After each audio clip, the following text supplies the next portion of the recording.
আজকে গরমে আবারও পান্তা খাচ্ছি। এই যে পান্তায় রয়েছে একদম কালকে রাতের ভেজানো ভাত, সঙ্গে একটু টক দই, আর উপর থেকে একটু আম তেল দিয়ে দিয়েছি।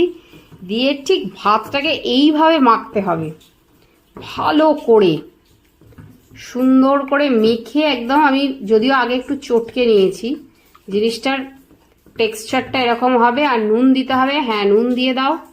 ঠিক আছে, চটকে চটকে, হ্যাঁ আমার হাতের উপরেই দিয়ে দাও, ব্যাস ছেড়ে দাও, আর এখন লাগবে না। একটু চটকে চটকে মাখতে হবে। দেখতে একটুখানি অন্যরকম লাগলেও কিছু করার নেই, তবেই কিন্তু টেস্টটা পাওয়া যাবে। আর রয়েছে এখানে আলু চপ, যেটা কিনে আনা হয়েছে, আলু ভাজা, কাঁচা পেঁয়াজ, এই দিয়ে মেখে একদম পান্তা ভাত।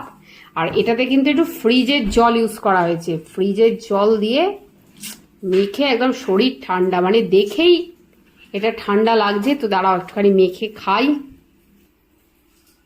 এই নিলাম একটু আলু ভাজা, সবকিছুটাকে একটুখানি ভালো করে মাখতে হবে। আর এই চপটা নিচ্ছি, দিয়ে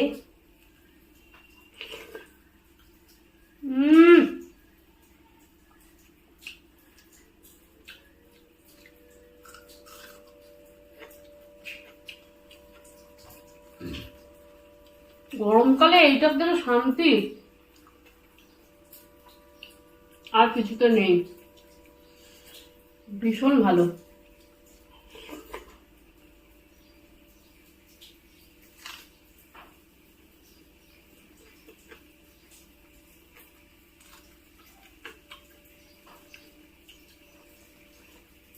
পান্তা জিন্দাবাদ।